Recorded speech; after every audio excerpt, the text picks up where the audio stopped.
बिस्मिल्लाहिर्रहमानिर्रहीम अस्सलाम वालेकुम। इस्लामाबाद हाई कोर्ट के 3 इंतखाबी हलके इस वक्त शहबाज सरकार के लिए डरावना ख्वाब बने हुए हैं। इलेक्शन कमीशन ऑफ पाकिस्तान ने जो बगैर वारदात डाली थी, आज पहिया उल्टा घूमा है और इस्लामाबाद हाई कोर्ट ने शहबाज सरकार और इलेक्शन कमीशन ऑफ पाकिस्तान के हवाले से बड़ा हुक्म जारी किया है। बात सिकंदर सुल्तान राजा के जेल तक जाने तक कैसे पहुंच गई है और इसके साथ ही जो तहरीक इंसाफ के उम्मीदवार हैं उन्होंने आज किस तरीके से दलाइल दिए हैं। फैसल सिद्दीकी एडवोकेट जो है उन्होंने पूरी जो सूरत हाल है उसको कैसे तब्दील किया और अचानक ये chief justice Islamabad high court आमर फारूक को क्या हुआ है कि उन्होंने आज जो कुछ कहा है वो बड़ी अनहोनी है, इस पर भी बात करेंगे। दूसरी तरफ खैबर मानेका आज बड़ी सिक्योरिटी के अंदर अदालत में पहुंचे हैं, लेकिन उनके साथ क्या हुआ है ये भी आम डेवलपमेंट है। इद्दत केस के हवाले से ये आपके सामने रखनी है। उम्मीद है आप वीडियो समाप्त करेंगे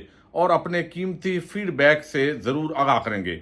इस वक्त एस्टैब्लिशमेंट बामुकाबला अदलिया भी चल रहा है और एस्टैब्लिशमेंट बामुकाबला इमरान खान और तहरीक इंसाफ भी चल रहा है। हमने देखा है कि हालिया कुछ दिनों के अंदर तहरीक इंसाफ के खिलाफ एक शदीद क्रैकडाउन शुरू कर दिया गया और ख़ास तौर पर जो सोशल मीडिया पर मुतहर्रिक कारकुनान हैं उनको उठाने का सिलसिला शुरू है। आज एक ऐसा नौजवान उठाया गया जिसका मुझे ज़ाती तौर पर बहुत ज़्यादा अफसोस है। अगरचे डॉक्टर शहबाज गिल के भाई हूँ, उनका तो कोई कसूर नहीं है। अदर मिशवानी के 2 भाई उठाए गए, बहुत अफसोसनाक है। ये अमजद वकास एक बहुत ही सोशल वर्कर है और मैं समझता हूँ हर जमात के लिए इस तरह के लोग हीरे होते हैं। बताया गया कि उनको भी अगवा कर लिया गया है और अब ज़ाहिर है अगर इस तरह के जो नौजवान हैं उनको उठाया जाएगा तो ये तो बड़ा एक अफसोसनाक पहलू है। बहरहाल मुसलसल इस तरह की इतलाहात आ रही हैं। शायद अब ये समझा जा रहा है कि सोशल मीडिया जो तहरीक इंसाफ की असल जान है। अलीमा खान भी कहती हैं कि जब सोशल मीडिया के नौजवानों पर कोई तनकीद करता है तो इमरान खान जो है वो उसको ऐसे लेते हैं कि जैसे मेरे बच्चों पर तनकीद की है। तो ये चीज़ जो है वो बड़ी आम है। अब शायद इस पर वार किया जा रहा है। बहरहाल देखते हैं आने वाले दिनों के अंदर इस हवाले से क्या डेवलपमेंट होती है। लेकिन एक और चीज़ बड़ी आम है कि मजोका साहब की अदालत के अंदर आज खैबर मानेका पहुंचे हैं भारी सिक्योरिटी के अंदर। आपको इल्म है जिस अंदाज के अंदर इस्लामाबाद हाई कोर्ट के जो चीफ जस्टिस हैं आमर फारूक, उन्होंने शाहरुख अर्जमंद जो जज थे उनकी दरख्वास्त पर बिल्कुल नए सिरे से एक केस शुरू कर दिया गया है। अगरचे इसके खिलाफ जो अपील है वो भी आज इस्लामाबाद हाई कोर्ट में उसकी समाअत हुई है, लेकिन वो ज़रा बात करूंगा तो लंबी हो जाएगी। लेकिन जब आज 25-30 नौजवान थे पुलिस के, आपको इल्म है कि नाखुशगवार वाक़या रूनुमा हुआ था खैबर मानेका के साथ, तो सिक्योरिटी के साथ वो आज पहुंचे हैं अदालत और वहाँ पर जो है वो उन्होंने बताया है कि मेरा जो वकील है बजाय इसके कि उस पर आगे कोई बात होती, उन्होंने कहा जी मेरे वकील जो रिजवान अब्बासी हैं उन्होंने मेरी वकालत करने से मादरत कर ली है, लिहाजा मुझे नया जो वकील है वो मुकर्रर करने की इजाज़त दी जाए। तो अब इस बुनियाद पर जब इस तरह जो डिलेइंग टैक्टिक्स बाद औकात यूज़ करने होते हैं तो वकील तब्दील कर लिया जाता है और फिर जो इस तरह का केस है उसमें दायरा रिजवान अब्बासी और जो लोग भी गंद में उतरेंगे उन पर तनकीद भी होगी।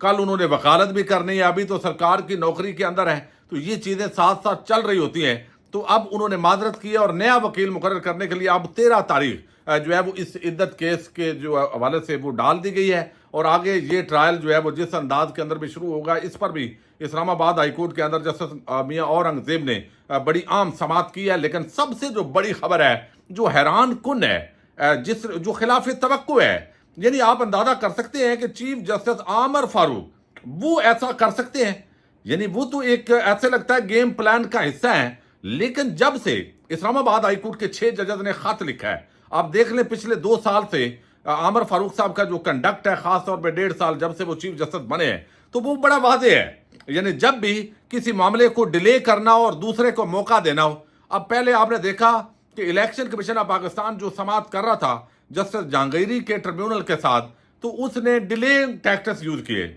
यानी आमर फारूक साहब ने, ताकि आर्डिनेंस भी आ गया और उसके दौरान जो है वो ट्रिब्यूनल भी बन गया और ये सारी चीज़, चूंकि ये सारा मलबा पड़ रहा था आमर फारूक पर कि भाई आपने इतना मौका फराम किया है, आप स्टे दे देते उसके बाद आप केस को सुनते। ये अर्जेंट मैटर था, मामला इस नौयत का था।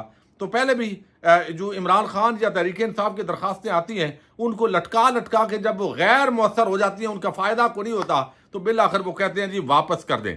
अब जिस तरह इलेक्शन कमीशन ऑफ पाकिस्तान ने 3 आपको इल्म है इस्लामाबाद हाई कोर्ट इस्लामाबाद के जो 3 MNA जिनको नोटिफाई किया गया नून लीग से जिनका ताल्लुक है, वो जब पूरी तरह शिकंजा टाइट हुआ और जस्टिस जहांगीरी पर मुश्तमिल, तारक महमूद जहांगीरी पर मुश्तमिल ये ट्रिब्यूनल इस्लामाबाद हाई कोर्ट ने बनाया, वहां पर दरखास्त गई PTI के उम्मीदवारों की तरफ से, अली अवान बुखारी की तरफ से, शोएब शाहीन की तरफ से, और इस तरह जो है वो तीसरे उम्मीदवार की तरफ से दरखास्त गई। और फॉर्म 47 जब मैच किया गया, मैच हो गया, कहा गया कि आप बैन अल-अक़वामी सतह पे जो है वो बेशक इसका फॉरेंसिक करवा लें और जो भी करवाएं बयान हल्फी दें और फॉर्म 45 पेश करें। अब नून लीग के उम्मीदवारों के पास वो फॉर्म 45 है नहीं, फॉर्म 47, 46 सारे जब मंगवाए गए तो इसके साथ उनके लिए बड़ा मसला बन गया।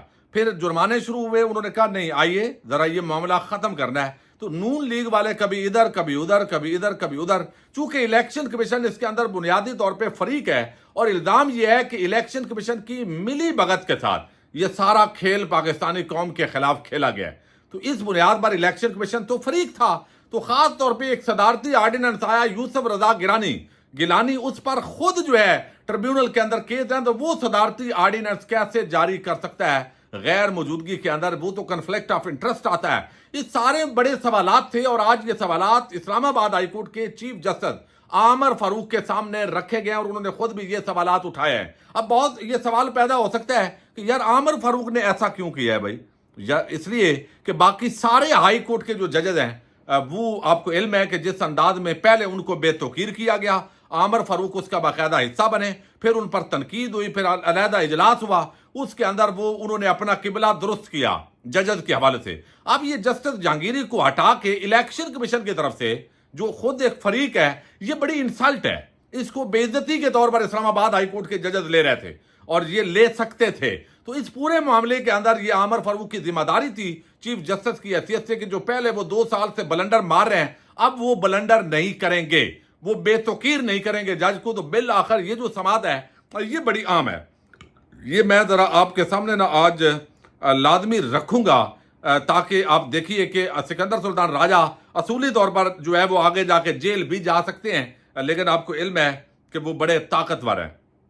अब यहाँ पे इस्लामाबाद हाई कोर्ट के इलेक्शन ट्रिब्यूनल ने जज के तबादले से मुतल्लिक रिकॉर्ड 2 बजे तक तलब कर लिया और केस की समाअत में 2 बजे तक वक्फा कर दिया गया। अब 2 बजे फैसला जो भी आए, यानी ज़ाहिर जब तक वीडियो पब्लिक होगी तो ये फैसला भी आ चुका होगा और मुमकिन है गोल मोल सा फैसला आमर फारूक साहब इतने में होश में आ जाएं। अभी जोश में थे जब समाअत कर रहे थे, होश में आए तो वो कुछ भी हो जाए। लेकिन बहरहाल इलेक्शन कमीशन को ये इख्तियार नहीं था। उन्होंने ये बताया है कि भाई आप चले जाते सुप्रीम कोर्ट ऑफ पाकिस्तान में, अगर आपको जस्टिस जहांगीरी पर कंसर्न थे तो सुप्रीम कोर्ट जा सकते थे, लेकिन इलेक्शन कमीशन को ये राइट नहीं था।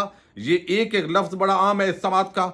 इलेक्शन कमीशन ने खुद फैसला नहीं करना था बल्कि सड़क के पार सुप्रीम कोर्ट जाना था। चीफ जस्टिस यानी आमर फारूक, इलेक्शन कमीशन के पास इलेक्शन पिटीशन ट्रांसफर करने के इख्तियारात नहीं थे।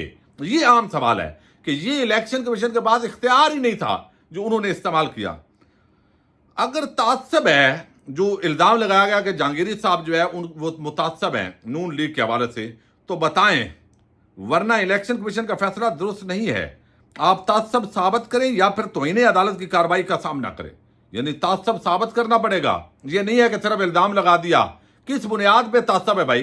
कोई उसने खिलाफ कानून बात की, कोई मुखालफ पार्टी को फेवर दी, अगर वो कहते हैं कि जल्दी ट्रायल करना है, कानून के अंदर अंदर रहते हुए जो दिन बाकी हैं उनमें ट्रायल मुकम्मल करना है, तो ये तासब कहां से हो गया?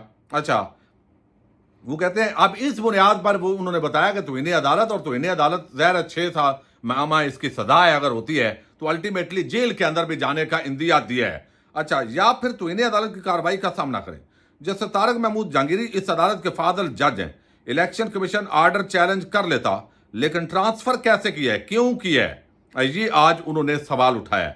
अगर इलेक्शन कमीशन के वकला के पास नोटिफिकेशन नहीं है, इलेक्शन कमीशन की वेबसाइट पर नहीं है, दरखास्त गुजारों के पास भी नहीं है, ये जो नया जज शकूर लगाया गया है और उसका कच्चा चट्टा जब खुला है तो वो PCO जज है और पहले भी उसको करप्शन के एलिगेशन पर उसने इस्तीफा दिया और वो सारी चीजें कहानियां खुल के सामने आ गई हैं। दरखास्त गुजारों के पास भी नहीं है तो मीडिया पर कैसे चल रहा है कि इलेक्शन कमीशन ने 2 नए ट्रिब्यूनल बना दिए हैं? ये सवाल भी उठाया है। चीफ इलेक्शन कमिश्नर समेत इलेक्शन कमीशन के 4 मेंबर ने कहा कि हमें पता है चीफ जस्टिस आमर फारूक क्या फैसला देंगे, बयान अल्फी देने को तैयार हूं, شعیب شاہین کا چیف جسٹس کے سامنے جو ہے وہ بڑا انکشاف، یعنی چیف الیکشن کمشنر یہ شعیب شاہین جو ہے انہوں نے بتایا ہے کہ ہمیں چونکہ پتہ ہے جو فیصلہ دینا ہے انہوں نے، تو اس وجہ سے ہم نے یہ سارا کر لیا ہے۔ چاروں ممبر نے کہا ہمیں پتہ ہے چیف جسٹس عامر فاروق کیا فیصلہ دیں گے، بیان حلفی دینے کو تیار ہوں۔ یعنی وہ بتا رہے ہیں کہ الیکشن کمیشن کے ممبران کو جناب چیف جسٹس ہائی کورٹ صاحب آپ کا پتہ ہے، ان کو آپ نے کیا فیصلہ دینا ہے، تو اس وجہ سے انہوں نے ٹینشن نہیں لی، چونکہ آپ تو اپنی پارٹی ایک ہی پارٹی کے بندے ہیں نا۔ تو یہ ایک تاثر جو ہے انہوں نے الیکشن کمیشن نے پھیلایا۔ الیکشن کمیشن کے تحریری حکم نامے کو چیلنج کریں تو دیکھ لیتے ہیں، محض تعصب کا الزام لگا کر کسی جج سے کیس نہیں لیے جا سکتے، اور اگر الزام غلط ثابت ہوا تو توہین عدالت کی کارروائی بھی کی جا سکتی ہے۔ اگر کسی عدالتی حکم پر سے اتفاق نہیں کرتے تو اس کے خلاف اپیل دائر کریں۔ تو کیا 3 مہینے بعد اب نئے سرے سے یہ کیس شروع ہوگا؟ سوال۔ سال پہلے یہی قانون ختم کیا ریٹائرڈ ججوں کا بطور ٹریبیونل تعیناتی، تو اب اچانک وہی قانون کیسے بنا دیا گیا؟ یہ عامر فاروق نے سوال اٹھایا ہے۔ کیا الیکشن کمیشن کیسز ٹرانسفر کر کے نیا عدالتی نظام بنا رہا ہے؟ اگر یہ مان لیتے کہ آرڈر غلط تھا پھر بھی یہ ٹرانسفر کا گراؤنڈ نہیں ہو سکتا۔ الیکشن کمیشن تو ایسا سلسلہ شروع کر رہا ہے جو کہ نہ ختم ہونے والا ہے۔ الیکشن کمیشن نے کس گراؤنڈ پر ٹریبیونل تبدیل کر دیا؟ یہ سوال اٹھایا ہے۔ پروسیجر پر عمل درآمد نہیں کیا گیا۔ وکیل الیکشن کمیشن کا جواب، کس نے پروسیجر پر عمل درآمد نہیں کیا؟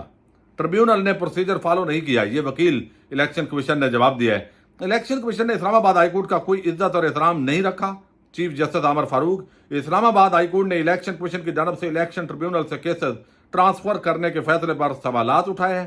فیصل چودھری کے عام دلائل نے الیکشن کمیشن کو بری طرح پھنسا دیا ہے، اور اب یہ جو ہے وہ اسلام آباد ہائی کورٹ نے توہین عدالت کارروائی جو ہے اس کا اندیا دیا ہے۔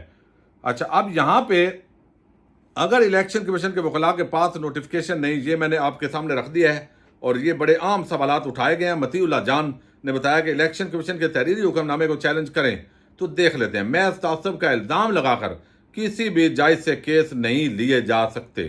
اچھا، 3 مہینے بعد اب نئے سرے سے یہ کیس شروع ہوگا۔ سال پہلے یہی قانون ختم کیا، وہ سارے معاملات ہیں۔ اب 2 بجے جب ویڈیو پبلک ہوگی فیصلہ جو بھی آئے، لیکن یہ قرار دے دیا گیا کہ بھائی یہ الیکشن کمیشن کا اختیار نہیں تھا، یہ اسلام آباد ہائی کورٹ کے جسٹس جہانگیری کی بے عزتی کرنے کی کوشش کی گئی ہے، اور اس پر سخت مائنڈ کیا ہے، کیونکہ پہلے 6 ججز نے خط لکھا۔ عامر فاروق اس معاملے کے اندر بغیر پریشر کے اندر تھے کہ دوبارہ اگر اسلام آباد پھر عمران خان پر جو حملہ کر کے گرفتار کیا گیا ان کو اسلام آباد ہائی کورٹ سے، وہ بھی بڑی بے عزتی کی عدالت کی، اور اس پر بھی کوئی ایکشن نہیں ہوا۔ تو الٹیمیٹلی جو عامر فاروق ہے ان سے اچھے کی امید نہیں ہے تحریک انصاف کو، لیکن پھر بھی اسلام آباد ہائی کورٹ کے ججز کو کم از کم انہوں نے ڈیفینڈ کرنا ان کی مجبوری کہہ لیں یا جو بھی ہے، لیکن یہ 3 حلقے یہاں پہ جو ہے وہ آپ سمجھے کہ ایک مرتبہ پھر فارم 47 والے شکنجے میں آئے ہیں۔ دیکھتے ہیں اب کس طرح وہ شکنجے سے نکلتے ہیں۔ قاضی صاحب جو ہے وہ ان کو اب اس پوری صورتحال سے کیسے نکالتے ہیں، یہ بھی اگلا سوال ہے۔ اجازت دیجیے گا۔ پاکستان زندہ باد، پاک فوج پائندہ باد۔